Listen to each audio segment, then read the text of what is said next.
Y bueno, aquí tengo un ejemplo para ustedes. Estoy segura que lo han visto. Si han ido, por ejemplo, hacia chapoyas o bosques de ese tipo, siempre ven esto que le llaman musgo, que inclusive lo colectan para Navidad, que en realidad es una tilancia, es una bromelia, y que crece, por ejemplo, que se puede desarrollar tanto como en los árboles, pero así como en cables, ¿no? Y existen otras especies de epífitas, muchas veces y mayormente tilancias, que se pueden desarrollar simplemente los cables y crecen y se reproducen, ¿no? Entonces son poblaciones estables. Y este es un ejemplo de extremo, obviamente, pero bastante interesante de las epífitas en general y cómo tienen estos mecanismos súper interesantes. En el caso de estas especies en particular, son los tricomas los que les ayudan a captar el agua y los nutrientes de la humedad atmosférica, ¿no? Y bueno, existen muchos otros mecanismos también que tienen las epífitas que son súper interesantes. Un poco para explicarles mi motivación y mi interés por este grupo en particular. Tienen un montón de mecanismos. Aquí he puesto diferentes fotos como para explicarles. Y básicamente son, por ejemplo, las orquídeas, como muchos conocen. Las orquídeas son un grupo de epífitas bastante conocido. Tienen lo que son estas raíces adventicias, se llaman. Entonces, estas raíces lo que hacen es básicamente aprovechar, tienen un tejido esponjoso que lo pueden ver aquí, ¿no? Entonces, cada vez que existe humedad, ya sea humedad atmosférica o lluvia o precipitación de cualquier tipo, inmediatamente la capturan.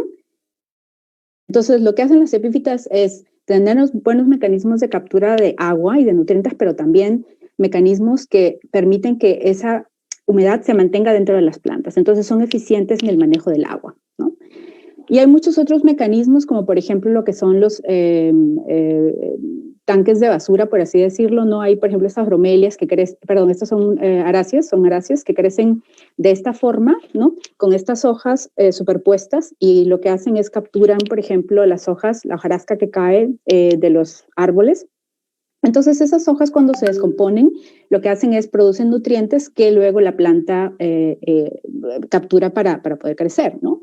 Y lo mismo con lo que es la fitotelmata, que son temas interesantísimos, muy poco estudiados. Lo que es la función de fitotelmata que muchas, por ejemplo, bromelias cumplen, ¿no? Entonces, las bromelias crecen también así con las hojas superpuestas. Entonces, estas bromelias lo que hacen es que capturan mucha agua cuando ocurren lluvias, y esta agua luego crea un hábitat para, por ejemplo, todo lo que son insectos, inclusive ranitas, ¿no? Y también luego los procesos que ocurren a este nivel, ¿no? Hacen que nutrientes estén disponibles luego para la planta, ¿no? Entonces así se mantiene. Y también lo que hace la fitotelmata es que al poder tener el agua, entonces la utiliza para los momentos en cuando no existen lluvia, ¿no? Entonces crea un microclima alrededor y mantiene no solamente la planta que tiene el agua, pero las plantas que crecen alrededor. Así como que de alguna manera amortigua los cambios extremos de clima, ¿no? Entonces, y bueno, uno de los otros mecanismos que existen también es la convivencia con otras especies, como por ejemplo las hormigas. Aquí tenemos una tilancia Caput medusae, creo que es. Y esta, por ejemplo, tiene huequitos en las bases de sus hojas, como pueden ver, ¿no? Aquí crecen agrupadas, y estos huequitos básicamente les permiten a las hormigas entrar y tienen sus casitas adentro. Entonces las hormigas producen nutrientes que luego la planta las utiliza para crecer, ¿no? Entonces, un poco para que vean la gama de diferentes recursos, diferentes estrategias que tienen las epífitas para poder sobrevivir, porque no tienen raíces en el suelo, porque no tienen raíces en los árboles donde crecen. Entonces, tienen que capturar nutrientes de muchas maneras, lo mismo con el agua. Entonces, esto es una de las razones por las que a mí las epífitas particularmente me gustaron muchísimo, me llamaron la atención. Llevo estudiando epífitas ya 15 años y hasta la fecha, ¿no? No me aburrió. Muchos de ustedes conocerán las orquídeas, ¿no? Que son el grupo más llamativo, el grupo más diverso, el grupo más abundante.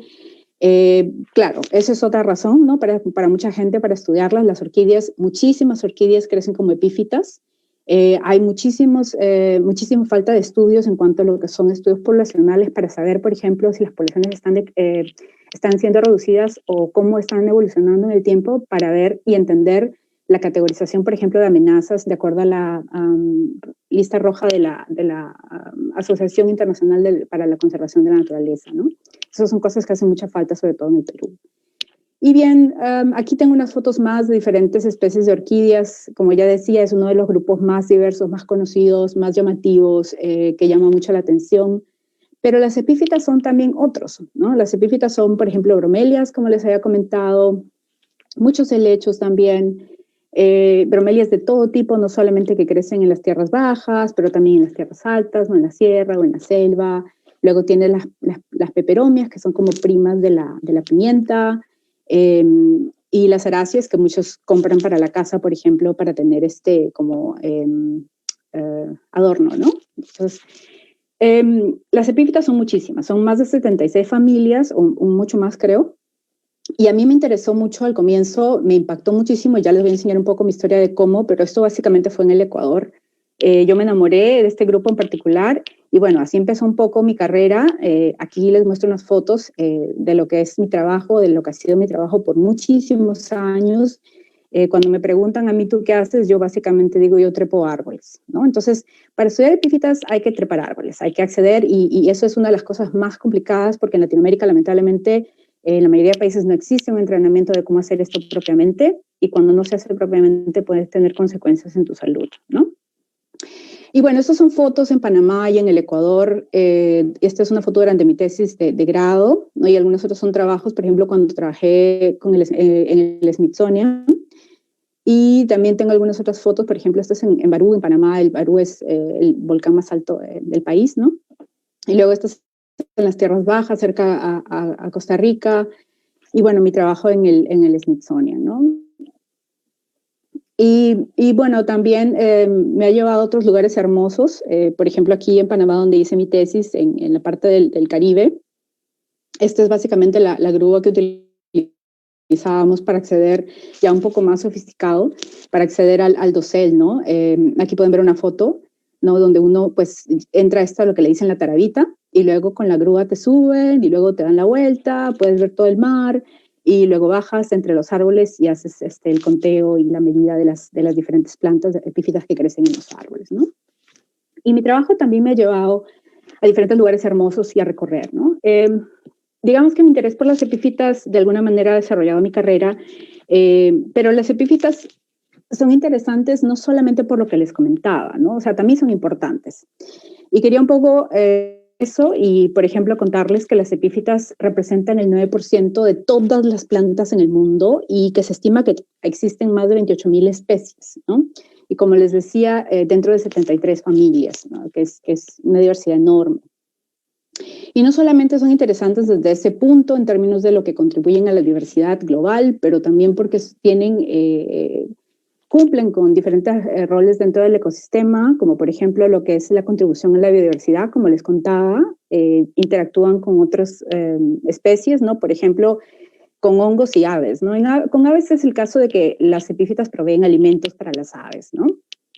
Y proveen hábitats para otros animales, como por ejemplo los artrópodos y los anfibios, como les comentaba, pues hay ranitas que crecen inclusive dentro de crecen dentro de las plantas epífitas, de las bromelias, ¿no?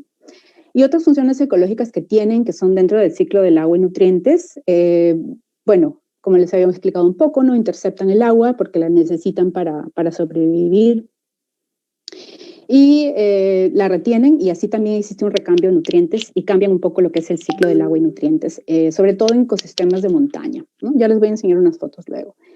Entonces, por eso se les denomina como ingenieros del ecosistema, aunque lamentablemente existe una falta de estudios muchísimo en lo que respecta a los servicios ecosistémicos que producen, ¿no? O que ofrecen, como por ejemplo lo que son las funciones ecológicas. Todavía existe muchísima falta de estudios en cuanto a eso.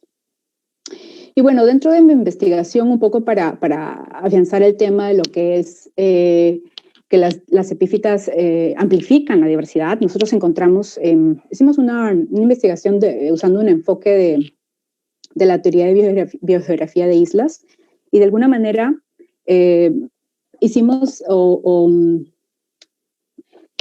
tratamos de ver a las epífitas dentro de los árboles como islas. Como pueden ver, este es un árbol dentro de un cafetal. Esto es en México, es una investigación que hicimos con colegas en México. Entonces pueden ver aquí los cúmulos de bromelias y otras especies, ¿no? Todas las epífitas que ocurren en el árbol.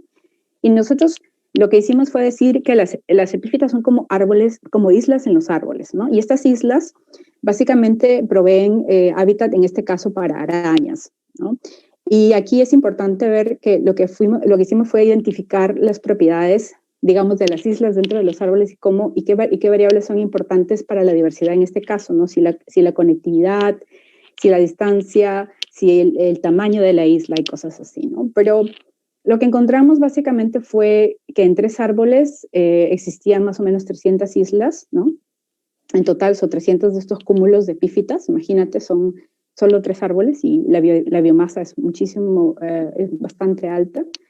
Y lo que encontramos, y esto es un poco lo que quería afianzar sobre lo que es la amplificación de la diversidad, es que encontramos más de 160 especies de arañas, ¿no? Distribuidas en casi 8.000 individuos, ¿no? Entonces, para que se den cuenta un poco, ¿no? De la cantidad y en qué grado las epífitas amplifican la diversidad. Y esto es solamente un grupo, son las arañas, ¿no? Imaginemos nosotros artrópodos, imaginemos anfibios, imaginemos otros tipos de animales, ¿no? Bueno, aquí una fotito, ¿no? De lo que les comentaba, ¿no? Que también las epífitas pueden ser hábitat para muchos otros grupos, ¿no? Y un poco lo que les decía sobre lo que es las funciones ecológicas de las epífitas, sobre todo en los bosques montanos tropicales nublados, de los cuales el Perú tiene muchísimo, es la importancia de las epífitas en lo que es el ciclo de nutrientes y agua, incrementa a un grado bastante alto en este tipo de bosques porque las epífitas tienen una biomasa, o sea, se encuentran en mucha cantidad en estos bosques y también son muy diversas, ¿no? Aquí estas fotos, por ejemplo, son de un bosque montano nublado, 3.000 metros sobre el nivel del mar, 3.000, 3.200 hasta 3.500, en Cusco, en el Valle del Cosnipata. Esta es la Trocha Unión, para los que conocen. Entonces, en este tipo de bosques es donde uno encuentra la mayor diversidad de epífitas y la mayor cantidad de epífitas, ¿no? Y ahí es donde sus funciones se ven amenazadas si es que pensamos en lo que es los efectos del cambio climático y cómo eso va a afectar la biomasa y la distribución de estas especies, ¿no? Bien, como decía, las epífitas no solamente son importantes en términos de las funciones que tienen, pero también en términos de la diversidad, ¿no? Como les decía, representan un porcentaje bastante alto de la diversidad a nivel global, pero localmente nosotros también tenemos que tomar en cuenta que somos dentro del mundo una de las regiones con la diversidad más alta, en este caso de orquídeas, epífitas, ¿no? Si sumamos, por ejemplo, Sudamérica con Centroamérica, nos podemos dar cuenta que tenemos la diversidad más alta en comparación con los otros lugares tropicales, ¿no? Entonces, eso ya es suficiente como para entender que tenemos que estudiar nuestra diversidad, que la biodiversidad es importante, que ojalá CONCITEC en algún momento se diera cuenta de que la investigación básica es muy, muy importante. Y bueno, a un nivel más local, si pensamos en los Andes tropicales, por ejemplo, ¿no? Que es donde nos encontramos nosotros, aquí podemos ver que las epífitas son bastante diversas, no son los porcentajes de diversidad. En el Ecuador, mucho más que aquí, tienen muchos más y mucha más dedicación, así como fondos para este tipo de investigación. Y lo que es el endemismo, que también es bastante alto, ¿no? Endemismo se refiere a las especies que solamente se encuentran en ciertas áreas y en ninguna otra parte del mundo, ¿no? Entonces tenemos una cantidad muy grande de especies de epífitas, tenemos una cantidad muy grande de especies que solo ocurren en ciertas áreas. Entonces es un poco para crear la expectativa y la importancia de este tipo de este grupo, no solamente epífitas, esto ocurre en muchos otros grupos en los neotrópicos, ¿no? Y un poco para ponerla en perspectiva lo que les comento, esta hiperdiversidad, les quiero mostrar, siempre muestro este slide. Esta es básicamente una foto del mismo bosque que les decía, pero no corresponde al estudio, pero existe un estudio de Catchpole en Oxapampa, que él encontró casi 200 especies de epífitas con casi más de 10.000 individuos en un solo árbol, en un ficus, en un solo árbol. ¿Ya? Entonces, imagínense esa cantidad de especies de epífitas en un solo árbol y esa biomasa, ¿no? Ahora, para encontrar ese mismo número de especies, pero en este caso de árboles, tendríamos que hacer parcelas de 25 a 50 hectáreas en un bosque tropical promedio, ¿no? Y obviamente eso sería con 10 veces más el número de individuos. Entonces, imagínense la cantidad de especies y la cantidad de individuos y cómo eso, por ejemplo, nos puede ayudar a que en un área tan pequeña uno pueda hacer estudios donde puede probar diferentes hipótesis sobre la biodiversidad para poder entender la biodiversidad en los neotrópicos, ¿no? Y como les decía, pues, ¿no? Eso es importante, especialmente en bosques como los bosques nublados, ¿no? Que son uno de los bosques que van a recibir el mayor impacto de los efectos del cambio climático, porque, por ejemplo, tendríamos sequías extendidas o digamos que lo que es el cinturón de nubes, que lo ven aquí, por ejemplo, se va a reducir. Entonces, al reducirse este cinturón de nubes, luego tienes diferentes condiciones de clima, lo cual afectaría directamente a las epífitas porque las epífitas toman su agua y sus nutrientes de la atmósfera. ¿Ah? Y esa reducción, ¿no? ese efecto en las epífitas, ese efecto negativo, haría que se reduzcan, que las poblaciones sean menores, que las comunidades cambien, ¿no? Y eso haría que los servicios ecosistémicos, los servicios ecológicos disminuyan. Entonces tendría un efecto de cascada, ¿no? Entonces, eso es importante. Bien, ya les hablé bastante de lo que es el grupo que yo trabajo, ¿no? Y bueno, a lo que quiere llegar es que el estudio de la diversidad en el Perú, sobre todo de la biodiversidad en general, es extremadamente importante. Y sobre todo, bueno, debería haber sido y debería ser siempre importante, sobre todo a luz de lo que es los efectos del cambio climático, así como los efectos del cambio del uso de tierra, ¿no? Que son dos de las presiones más grandes que tenemos en la región. Y quería aquí un poco introducir lo que es el IPBES, en caso no lo conozcan, les rogaría que le den una miradita. Es la Plataforma Intergubernamental de Ciencia y Política sobre Diversidad Biológica y Servicios de los Ecosistemas. Y las siglas son así porque en inglés es diferente, ¿no? Entonces, lo que el IPBES ha hecho, ha sacado varios reportes en los últimos años a nivel global sobre el estado de la diversidad globalmente. Y existe un reporte del 2018 en Latinoamérica, donde básicamente dice que uno de los problemas más grandes que tenemos en Latinoamérica es la falta de estudios, la falta de datos. No están disponibles y también no hay estudios, ¿no? Y también la falta de estudios a diferentes escalas, no solamente a la escala local, ¿no? Porque sí hay algunos datos sobre eso, pero a escala global y que uno pueda ir y pueda escalar así desde pequeña escala a gran escala, ¿no? Y eso en luz de lo que es el programa ambiental de las Naciones Unidas y los Objetivos de Desarrollo Sostenible, ¿no? Que en el Perú, si bien existen muchas cosas que son urgentes, el cambio climático nos va a afectar a todos. Nos va a afectar a todos y va a afectar la vida en la ciudad, pero porque va a afectar la vida en los lugares donde la naturaleza crece. Entonces, por eso es importante. Y bien, como les había dicho, lo que es falta de datos es una cosa muy urgente, ¿no? Entonces, una de las cosas que hicimos nosotros y que estamos haciendo con un grupo de 50 investigadores en diferentes partes del mundo, es un proyecto el que estoy liderando, es lo que estoy haciendo últimamente.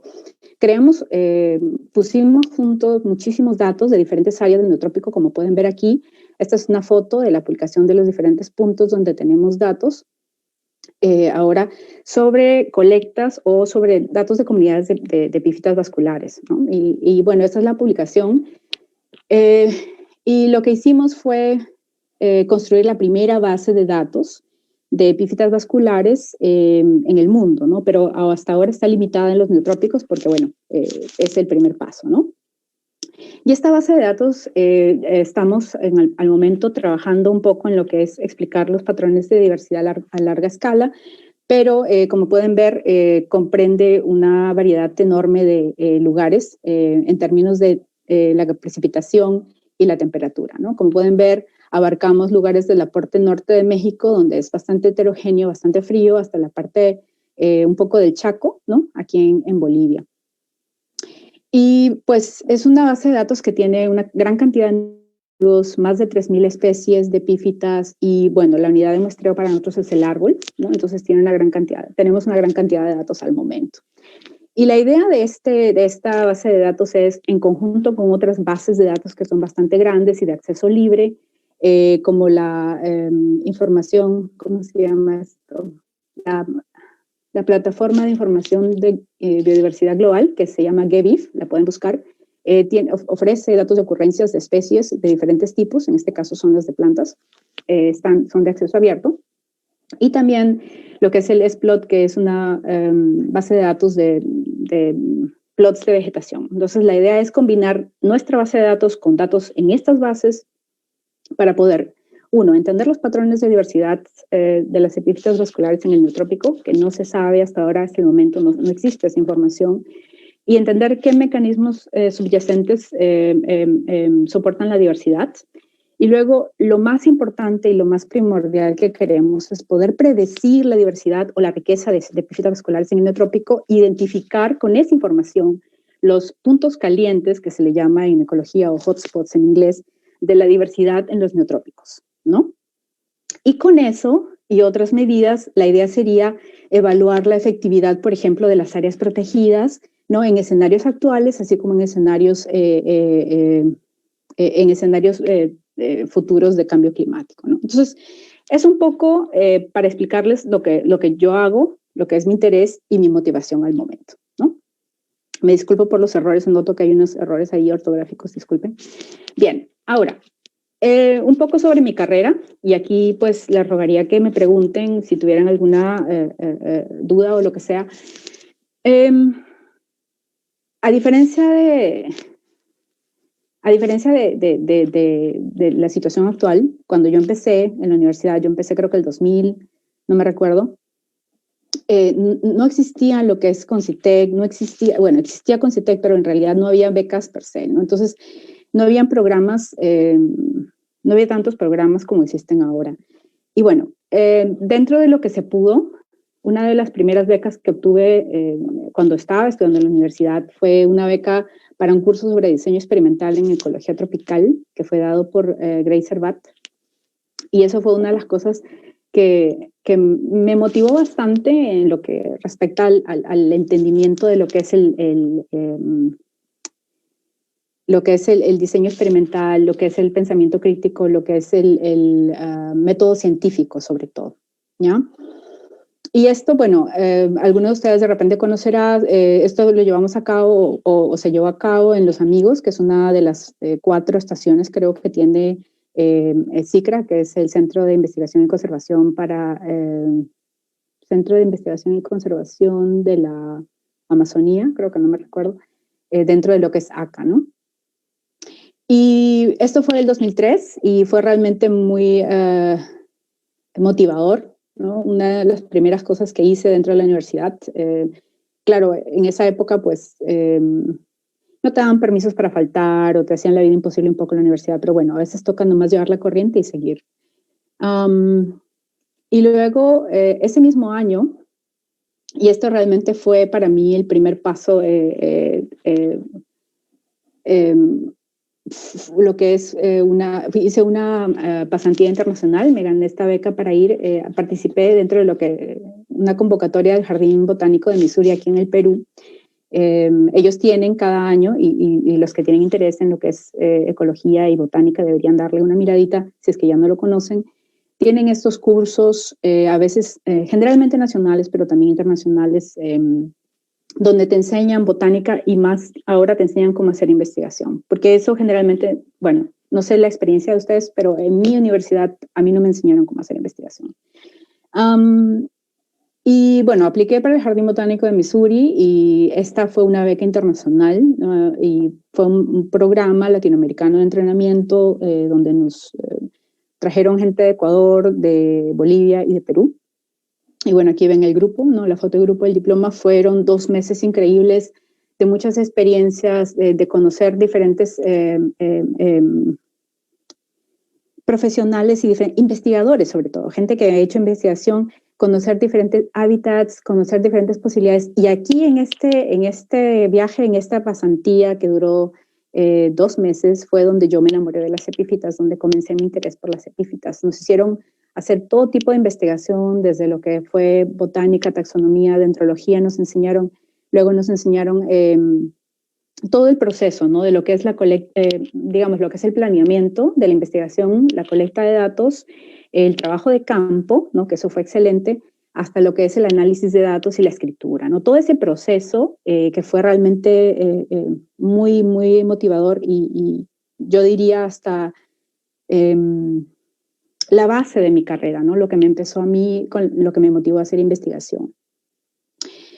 Y bueno, sí, ¿no? Esta fue una experiencia increíble y fue, pues, realmente valió muchísimo la pena el esfuerzo. Y el 2005, esto fue el 2003, claro. Y después, justamente el año en que terminé la universidad, terminé el 2004, el 2005, aún no había decidido lo que quería hacer, pero sí sabía que me gustaba la investigación. Entonces hubo un voluntariado, una apertura para un voluntariado dentro de un proyecto que se llamaba ARIAS. Y este proyecto lo que quería era identificar lo que se llama el home range, que es básicamente como el área donde ciertas especies generalmente se distribuyen, de diferentes especies carismáticas, como por ejemplo el jaguar, las guanganas, que son los cerdos de monte, y de los guacamayos, ¿no? Entonces yo antes de hacer mi pasantía o de ir a algún curso, a mí me gustaban las aves. Yo tenía proclividad por la ornitología. Y bueno, como no me decidía si quedarme entre ornitología o dedicarme a la botánica, me puse a hacer este voluntariado por medio año. Fue una beca de la WWF, realmente una oportunidad increíble para pasar medio año en esta estación biológica, la Estación Biológica Los Amigos, un lugar espectacular, increíble, muy motivante, con muchos investigadores de diferentes partes del mundo.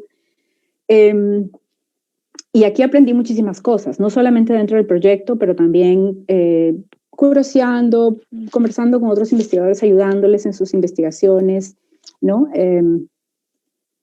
Entonces, comprendió muchísimas cosas este voluntariado. Comprendió, por ejemplo, el aprender lo que es triangulación, lo que es el uso de, ¿cómo se llama? No me recuerdo ahorita, pero son como GPS pequeñitos que les poníamos a los pájaros para poder seguir su locación y triangularlos y saber cuántos se estaban moviendo. Comprendió también lo que es etología, comprendió lo que es, por ejemplo, conocer sobre especies de plantas que comían, colecta de plantas, manejo de bases de datos, y eso realmente fue bastante bueno.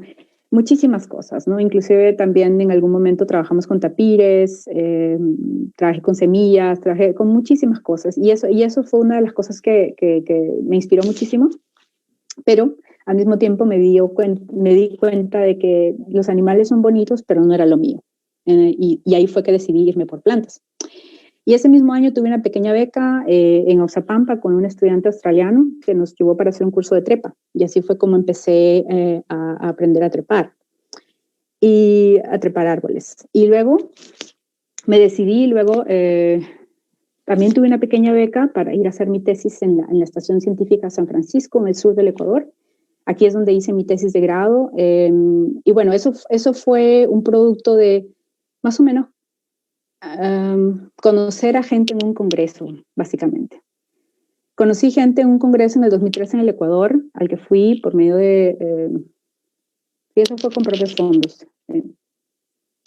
Y bueno, allí comencé a conocer gente después de la pasantía que hice en el Ecuador. Ya tenía algunos contactos y luego conocí al doctor Florian Werner, buen amigo ahora, que fue mi director de tesis de grado, y hice mi tesis de grado con él, que es de la Universidad de Göttingen, dentro de un proyecto que en esa época se llamaba,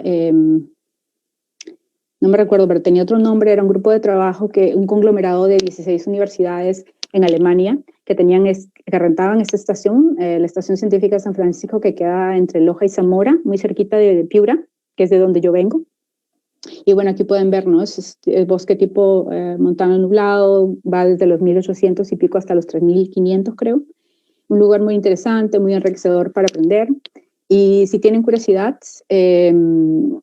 ahora hay un proyecto que es básicamente una renovación o un seguimiento de lo que ellos han hecho antes, ¿no? Y ahora se llama RESPECT. Esto cambia con los años porque tienen que aplicar a diferentes fondos.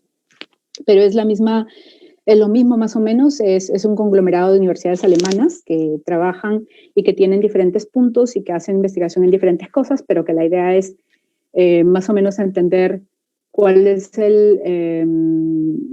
cuáles son los cambios, claro, cuáles son los cambios del ecosistema debido a, por ejemplo, cambio climático y cuáles son y qué efecto tiene esto en el mismo ecosistema. Claro, así, más o menos es. Y claro, como les decía, ahora se llama Respect y aquí está la página web.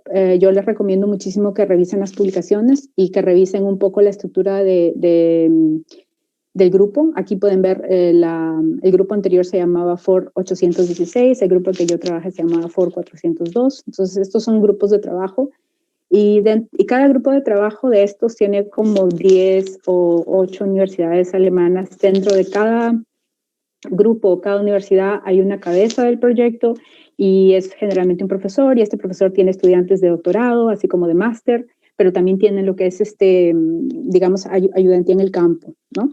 Entonces, yo les recomiendo que busquen las publicaciones, que busquen el staff, que busquen las páginas web de las personas que les interesan y que les escriban. O sea, el Ecuador no está lejos.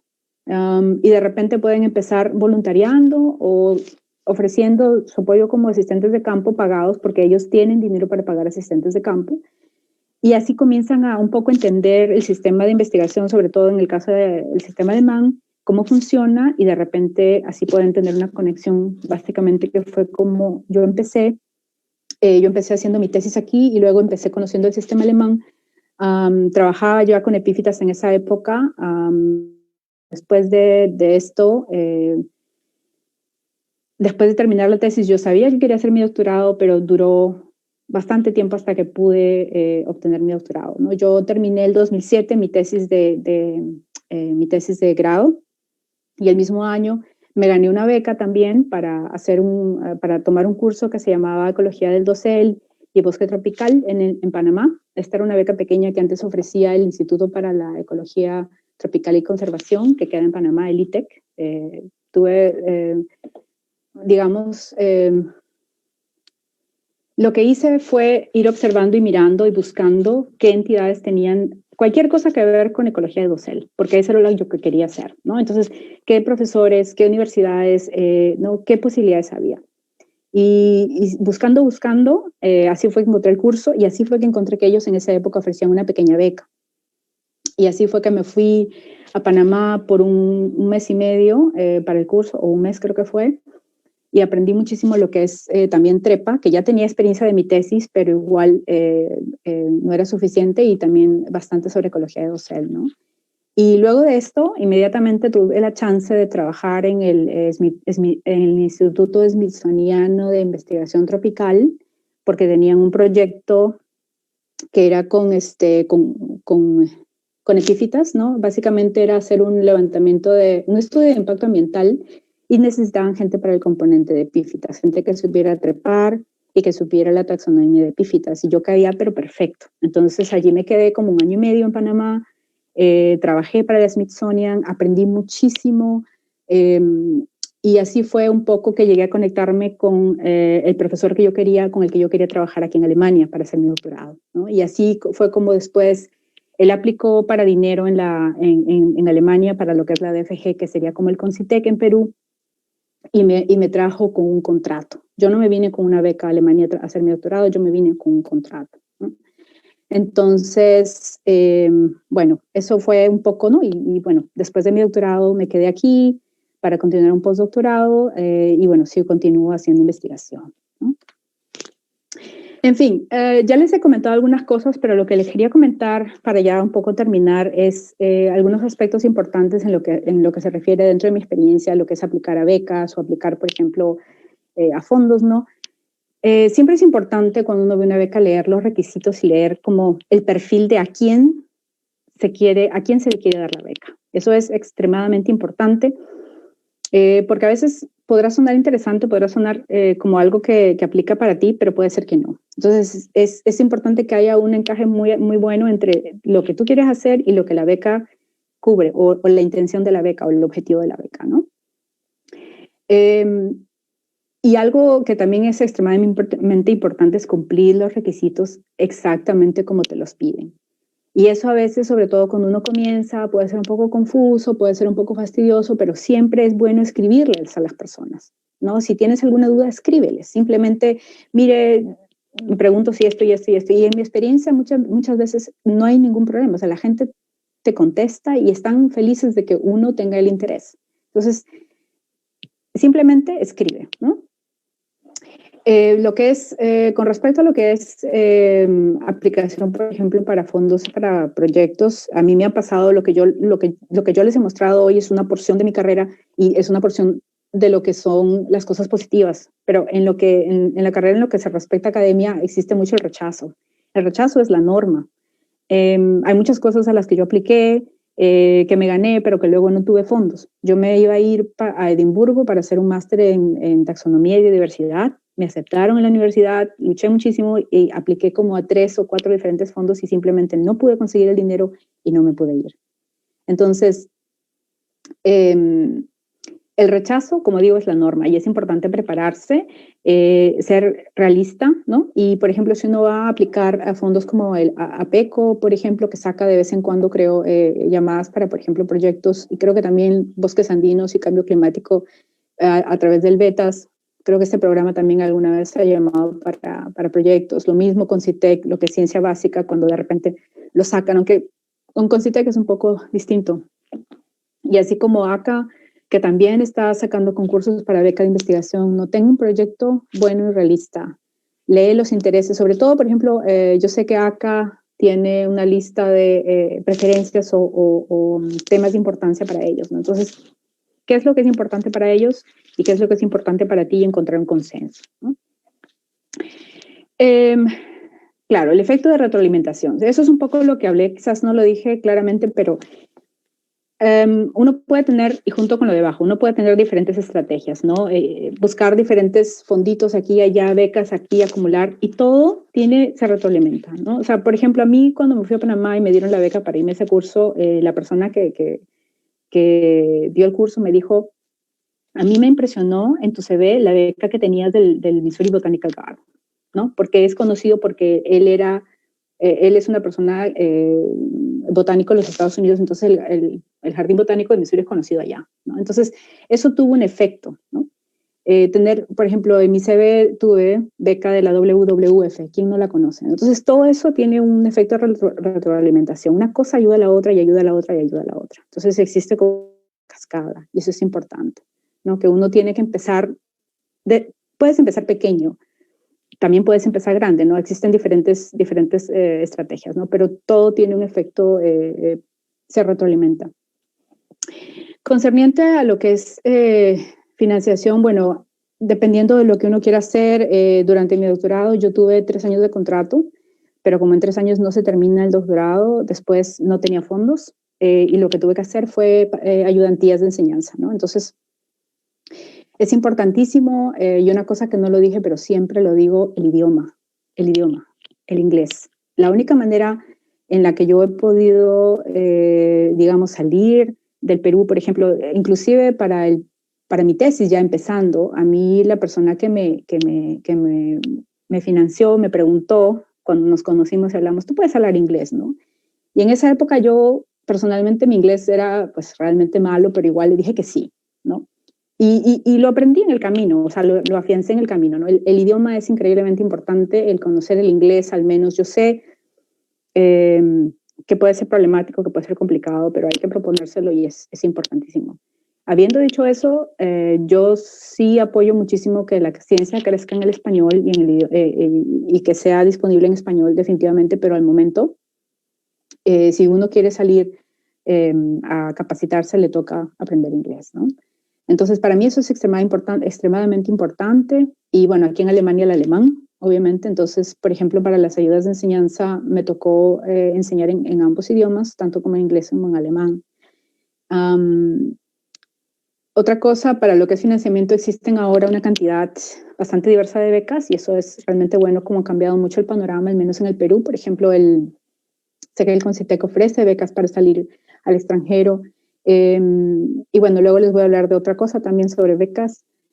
pero existen otras ayudas como el REPU, por ejemplo, ¿no? Que de alguna manera te ayuda te da el primer pasito para salir, ¿no? Esto es solamente un compendio de las que yo en el momento he recordado, pero existen algunas otras. Y la idea, y lo que yo les recomendaría es, comienza a mirar, comienza a, ¿cómo se llama? Hacerte el camino en la cabeza, ¿no? Como en tu cabeza, ¿a dónde quiero ir? ¿Qué quiero hacer? ¿Qué planes quisiera tener? Y luego entonces comienza a hacer una lista de los posibles recursos que tienes a la mano. Revisa, por ejemplo, cuándo salen las convocatorias, qué requisitos pueden tener, cosa que puedes ir cumpliendo requisito por requisito con el tiempo. Prepararse es importantísimo y prepararse a tiempo es muy importante. A mí me tomó más o menos desde que yo me gradué hasta que empecé mi doctorado, más o menos 2 años. Y entre medio trabajé en cosas aquí y allá, regresé a la estación donde hice mi tesis, trabajé allí, luego en algún momento hice consultoría también, porque hay que ganarse la vida de algo, ¿no? Por eso durante sus estudios prepárense, ya comiencen a pensar en qué es lo que quieren hacer y comiencen a hacer una lista y comiencen a cumplir esos requisitos de una vez, es importantísimo.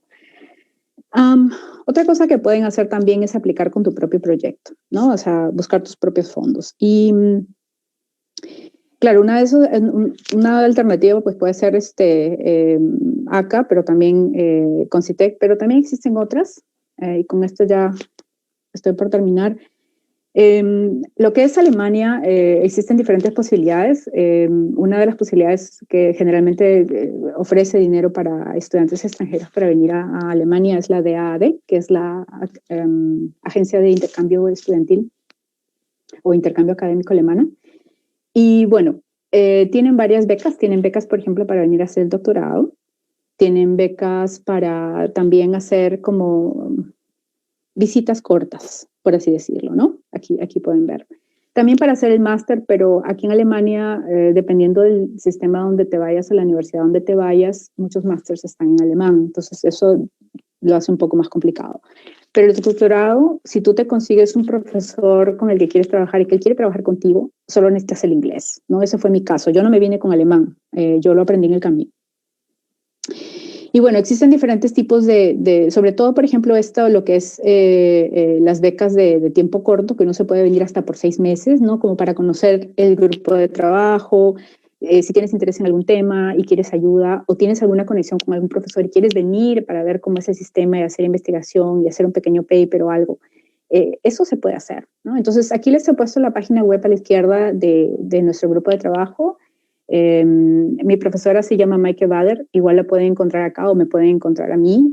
La página es un poco particular, pero igual me pueden escribir a mi correo, al final lo voy a poner. Si tienen interés, pueden revisar un poco sobre los diferentes temas del grupo. Lo pueden hacer con la gran cantidad de profesores que existen aquí en Alemania. Muchísimos de ellos quieren tener nexos con Latinoamérica, quieren tener estudiantes en Latinoamérica, pero no existe muy bien esa conexión, no está muy bien establecida esa conexión entre aquí y allá, ¿no? Y a diferencia de países como el Ecuador, donde, por ejemplo, la GIZ, que es la agencia de intercambio, claro, la agencia de intercambio alemana, no, la agencia de trabajo en el extranjero, creo que se llama. Ellos juegan un papel muy importante allá y han conectado bastante lo que es la academia ecuatoriana con la academia alemana. En el Perú, lamentablemente, no es el caso. No sé qué exactamente la GIZ hace. Y pues ellos han conectado, por ejemplo, la DAD, tanto así que ahora ofrecen dinero para hacer proyectos, ¿no? Entonces, en el Perú tenemos, sí hay lo que es la DAD y se puede aplicar, pero pueden aplicar directamente a la DAD en Alemania y venirse, ¿no? Entonces, para aquellos que tienen interés, simplemente me pueden escribir, así sea interés en trabajar con lo que yo hago o diferentes cosas, y solamente tengan interés en, por ejemplo, conocer un poquito sobre lo que es el sistema alemán, pero con preguntas puntuales, pues yo encantada de responderles. Y una cosa que sí olvidé de comentar, creo, sí, claro, es en lo que es buscar tutoría. ¿Ya? Esto es lo último que voy a decir. Esto es un programa en el que yo me encuentro dando mentoría a estudiantes y es importantísimo encontrar un mentor o una persona que te puede guiar.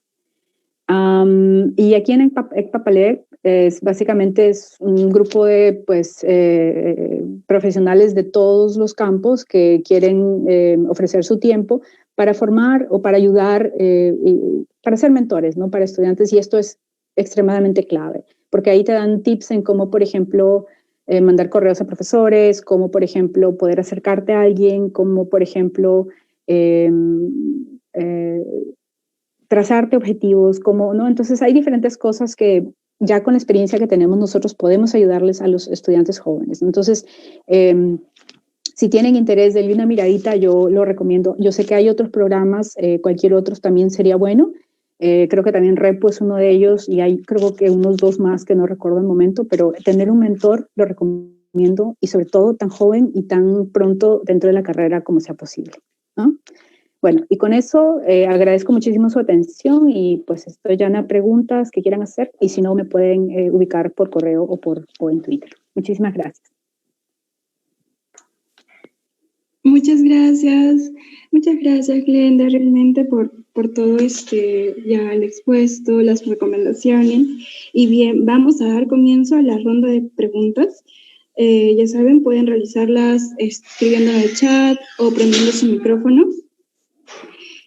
Vamos a dar un tiempo para que vayan escribiéndolas. No hay problema. Bien.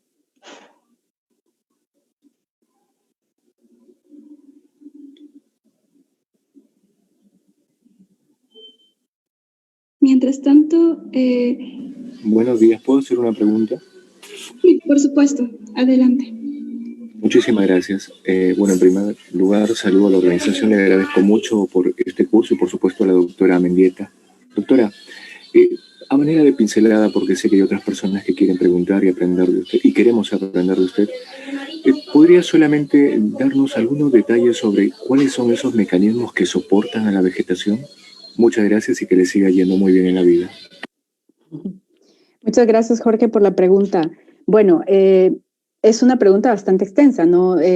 ¿Por qué los neotrópicos son tan diversos? Es una de las preguntas que la ecología trata de responder desde que empezó la ecología, básicamente, ¿no? A tu pregunta, existen muchos estudios, sobre todo en lo que respecta a vegetación en el suelo, o vegetación que crece en el suelo. Para epífitas no existen.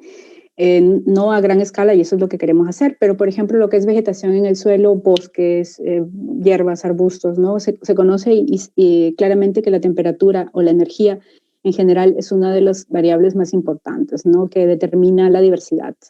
La temperatura en conjunto con lo que es la precipitación. Entonces, si tienes como curvas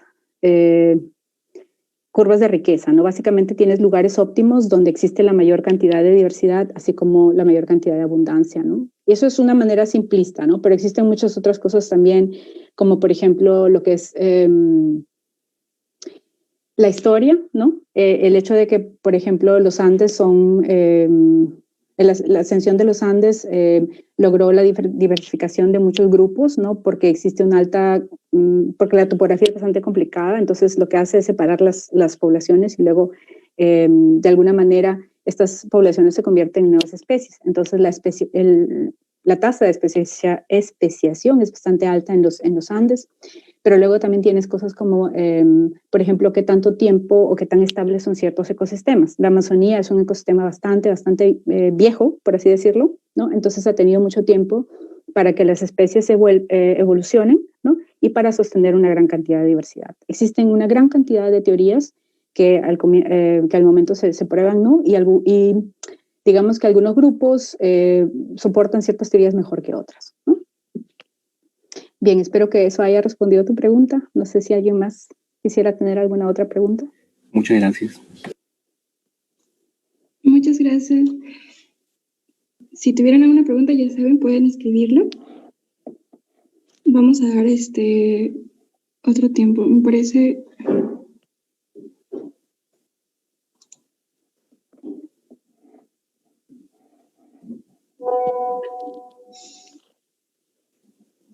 Ya, sí, hay otra pregunta más. Y menciona, con respecto a las epífitas en el Perú, ¿qué tanta investigación existe? Pregunta de Ángela Melgar.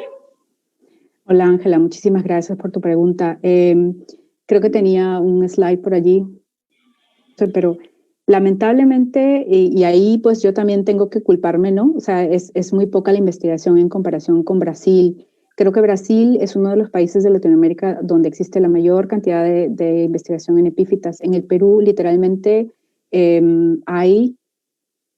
habemos no más de 7 personas que hemos hecho investigación en el Perú y muchas de esas cosas todavía no están por publicar, ¿no? Entonces, en mi caso también ahí tengo algunas cosas también que están por publicar y bueno, con lo que es EPIC, con la base de datos y con el consorcio que tenemos de investigadores, lo que estoy tratando de hacer es agrupar tantos investigadores como sea posible. Tenemos al menos 4 peruanos dentro y la idea es poder de alguna manera abrirles las puertas para que ellos tengan acceso a investigadores en Europa, para que conozcan un poco lo que es pues, la metodología, los análisis, y de alguna manera poder guiar, ¿no?, ese esfuerzo que ellos han hecho en el campo, por ejemplo, de colecta de datos, para que ese esfuerzo se vea reflejado en investigaciones publicadas que luego en algún momento en el futuro mediano puedan de alguna manera guiar decisiones en conservación, ¿no? Ese es el goal a mediano y largo plazo. Pero lamentablemente en el Perú no tengo conexiones con estudiantes que están haciendo investigación al momento, sobre todo de la agraria.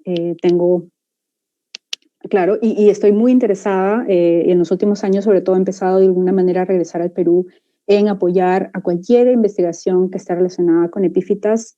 Al momento estoy buscando fondos, y siempre lo estoy haciendo, ¿no? Pero cuando tenga, pues, si quieres, si conoces gente, pueden ponerse en contacto conmigo directamente o a través de Corvidi, de la sección vegetal. Yo soy parte de la sección vegetal y, bueno, tenemos también estudiantes que están haciendo sus prácticas con nosotros y de alguna manera ahí se van desarrollando, ¿no? Pero sí, lamentablemente, falta mucho todavía. Muchas gracias de todas formas por contestarlo. Tenemos otra pregunta más de Mónica. Muy buen día, muchas gracias por la hermosa ponencia. Y quiere preguntarle sobre la beca de áreas de WWF, si aplica o no para pregrado y qué requisitos solicita Papalec para poder obtener una mentoría. Sí, lo de Arias fue un proyecto que estuvo en ese tiempo. Esa es la otra cosa que quería comentar durante mi exposición. O sea, lo importante para ustedes, muchachos, si tienen interés en entrar en investigación, es que miren, que busquen siempre proyectos que están en el momento, ¿no? Porque esos proyectos duran 2, 3 años, 4 años a lo más y luego, ¿no?, se descontinúan. El que les mostré en Ecuador es un esfuerzo que continuamente están tratando para el que están tratando de conseguir dinero cada 3 años y así, ¿no? Pero es dinero alemán, ¿no? Arias fue una iniciativa de la WWF en ese tiempo, lamentablemente ya no existe. Pero con respecto a lo que es el Papalec, nosotros, según lo que recuerdo, no se pide nada más que el interés de tener una mentoría, pero creo que al menos se les pide dar un testimonial o algo así, ¿no? Entonces hay que llenar, creo que en la página web puedes chequear, hay que llenar simplemente tus datos nada más y nada, eso creo básicamente, sí. Perfecto, muchas gracias. Si tuvieran alguna pregunta más, normal, pueden consultarlo. Aún podemos dar un poco más de tiempo.